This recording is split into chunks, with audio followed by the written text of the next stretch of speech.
A man used rock as a doorstop for decades, but it turned out to be a meteorite worth megabucks.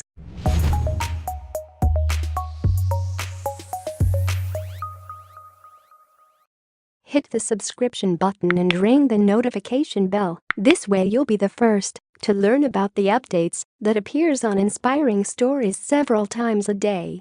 For years, David Mazurek had used the same 22.5-pound rock to hold open the shed door on his Edmore, Michigan farm. But after witnessing a meteor shower in the state and having seen others cashing in on debris that had fallen from the sky, Mazurek wondered where his extra-large doorstop had come from. Indeed, the response was shocking, especially when he found out the value of his rock.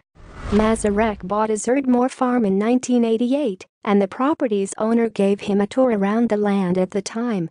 And when they reached the farm's shed, the former noticed something out of the ordinary. There was a rock far different than an average stone holding the door open. Mazurek couldn't help himself. He had to ask what kind of rock he was looking at.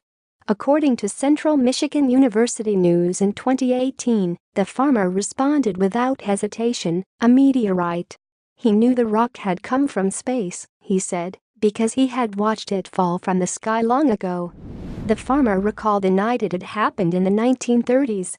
Indeed, he said that he and his father had watched as the rock had fallen from the sky and onto their property. According to CMU News, he had recalled to Mazurek at the time, "It made a heck of a noise when it hit." But the farmer and his father had waited until morning light to see what had actually landed. The farmer said that his father then dug up the meteorite from the crater that its impact had created. And even though it had sat overnight, the rock was apparently warm to the touch once they found it. It eventually found its use as a farm shed doorstop. And the farmer offered it up to Mazurek with the property he had just purchased. Little did Mazurek know that he had just inherited something very special indeed. Meteoroids orbit the sun in outer space, and, if they make it to Earth, they're classified as meteorites. These consist of solid material, which can come from a slew of different sources. Indeed, most come from either comets or asteroids, although sometimes a moon or other planetary meteorite appears. Interestingly, 95% of meteorites that travel through the Earth's atmosphere comprise of stone, while the remaining 5% are iron. However, because the latter proves stronger against the protective layer that surrounds our planet, iron meteorites make up 80% of the total number of discoveries. And, even if they do survive the trip through the atmosphere, stone meteorites prove harder to uncover. For one thing, they look like Earth's rocks, so they blend in with the landscape in some places. Plus, they weather more quickly than iron meteorites, so they might disappear before someone discovers them. To that end, almost 40,000 meteorites have been discovered on Earth. Experts estimate that around 500 meteorites fall onto the planet's surface each year, but less than 10 end up in human hands. Indeed, the rest land in the ocean or in remote, deserted areas where no one will ever find them. Still, the meteorite found on the Edmore, Michigan farm fell into an even more exclusive category.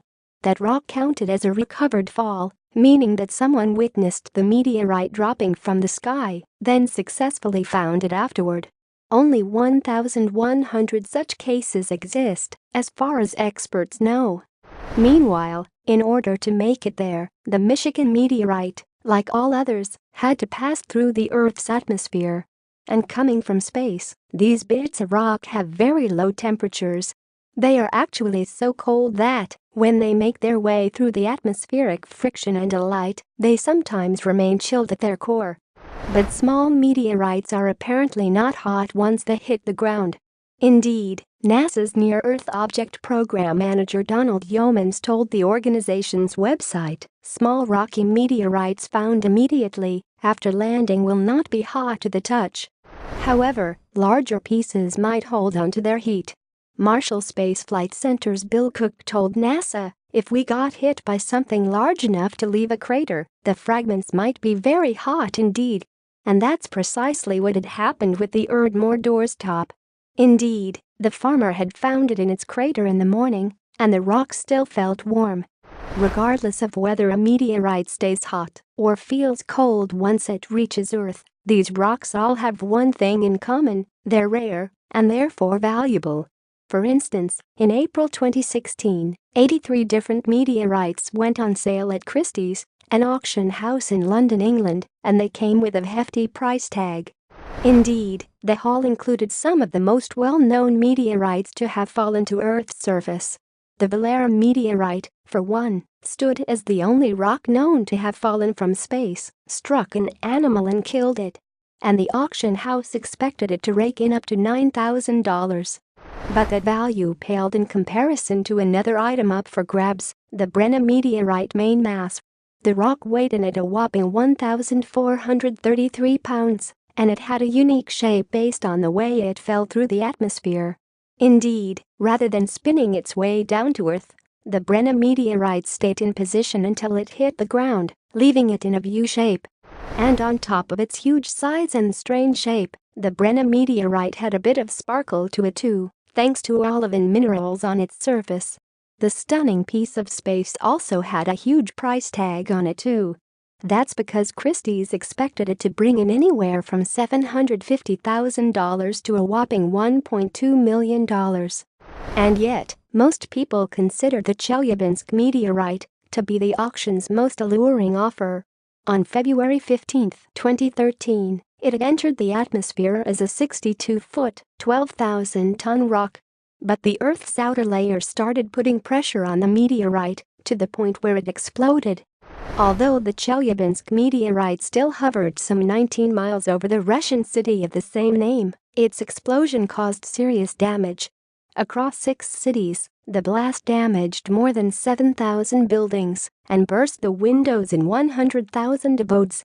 The flash caused temporary blindness for some, while the shards of broken panes caused injury too. For the Chelyabinsk meteorite, a piece of its one-of-a-kind story, a bidder would have to shell out up to $450,000. James Hislop, a science and natural history specialist at Christie's, explained why the meteorites would grab such high prices. Indeed, it all had to do with what we do and don't know about space. As Hislop told the Daily Mail in 2016, these meteors give you a sense of wonder, as seeing something extraterrestrial is always very strange. It's a strange thing to hold a piece of another planet or a rock from space, as for most of us, it is the closest we can get to being there. Meanwhile, for David Mazurek, the meteorite Doorstop on his farm didn't strike up the same wonderment, at least, not at first. He eventually left the Edmore farm, but he brought the rock with him and continued using it as a hefty doorstop. And his kids also took with them on show-and-tell days at school. But that all changed in January 2018. At that time, Mazurek noticed that other Michigan meteorites had made the news. More specifically, an in-state meteor shower had dropped multiple pieces of space debris, and some locals had collected and sold the pieces for a handsome profit. According to CMU News, the headlines made Mazurek think. He recalled, "I said, wait a minute. I wonder how much mine is worth." So, he got in touch with a friend who had studied geology at CMU. And from there, they pointed Mazurek to Mona Serbescu, a faculty member in the College of Science and Engineering. Meanwhile, Serbescu went into the meeting with Mazurek with skepticism, but for a good reason. In her nearly 2 decades with CMU, she'd had many people approach her and asked her to inspect suspected meteorites. She told CMU News, "For 18 years, the answer has been categorically no." However, when Mazurek showed Serbescu his supposed meteorite, she added that she could tell right away that this was something special. But, of course, she'd need science to back up her suspicions. So she took the rock in for testing to see what materials comprised the mass. With the help of X-ray fluorescence equipment, Serbescu analyzed the rock and found it contained 88% iron and 12% nickel. It's rare to find the latter metal on Earth, although it is a common element in iron meteorites. And with that, the geology professor knew that Mazurek had a genuine piece of space rock. Not only that, but Serbescu gave Mazurek an estimation as to the value of his 22-pound meteorite, the sixth largest ever to be found in Michigan. Amazingly, she predicted that it could bring in up to $100,000. She told CMU News, "It's the most valuable specimen I have ever held in my life, monetarily and scientifically." To be extra sure, Serbescu sliced a piece from Mazurek's meteorite. She then polished it and mailed it off to the Smithsonian Institution in Washington, D.C., so that geologist Catherine Corrigan could corroborate her finding. And the latter quickly confirmed Serbescu's notion about the extra-large chunk of rock. She also added that it made sense for it to be used as a doorstop, as it had been. As Corrigan told the Huffington Post in 2018, the fact that it was used as a doorstop is actually not at all uncommon. Iron meteorites are heavy, pure, iron-nickel metal, and tend to be great for such things. On the other hand, she noted that such exposure to the elements meant the meteorite wasn't as well preserved as it would have been in a museum container designed to prevent oxidation. To that end, Serbescu told CMU News that the space rock would have two potential futures, one of which could have it kept within said specialized containers. She explained, "What typically happens with these at this point is that meteorites can either be sold and shown in a museum or sold to collectors and sellers looking to make a profit." The Smithsonian stood as one potential buyer, as they could display the hefty meteorite in one of their museums. Regardless, Serbescu said the institution would keep the slice that she had sent over for analysis.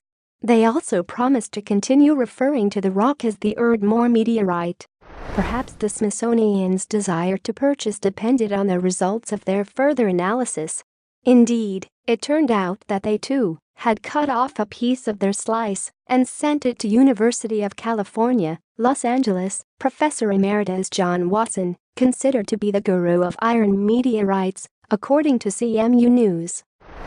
For his part, Watson would look further into the meteorite's composition to decipher its chemical components. If it contained rare elements, the meteorite could become more valuable for Mazurek. Indeed, it would make it an even more desirable buy for museums or collectors who are interested in space debris. Even without a final destination for the meteorite, Mazurek and Serbescu did know some things about its future. For starters, the former farm owner promised to donate 10% of the sale price of his meteorite to CMU. And by doing this, he hopes to provide future funding for students in earth and atmospheric science fields. Meanwhile, despite not knowing the dollar amount her department would receive, Serbescu said that the university had gained so much from having access to the meteorite. For one thing, her students got to see up close the thing they had studied for so long in textbooks. Plus, Serbescu noted, the meteorite had crashed down from space and given perspective on the galaxy that has surrounded Earth, yet caused many questions since the beginning of time. As she put it, "Just think, what I was holding is a piece of the early solar system that literally fell into our hands." It's unclear whether or not Mazurek has successfully sold his meteorite or how much he received for his find. But for some people, his story might ignite a desire to try and uncover a space rock of their own. Indeed, according to Scientific American, the task can be as easy as following their meteor finding steps. First, they advise you get permission to look for meteorites. Indeed, finding one in a national park or on privately owned land means it's the property of the landowner. After that, look for a spot where a dark black rock would stand out against the landscape. They suggest that a terrain with fewer rocks is best. The experts also advised people to seek out new meteorites rather than dig for old ones. To that end, a metal detector could be helpful. That's because most contain some amount of magnetic materials, so they would set off the alarm. Finally, and perhaps most importantly, they implored that you share your findings with scientists who could gain a bit of knowledge from the rocks from space that you uncover. We hope you enjoyed the video. Please let us know which one of these stories you found the most interesting. And if you like the video, Click on the subscription button and turn on notification so you will be the first to know when we put out a new video. We thank you for watching and we hope to see you next time.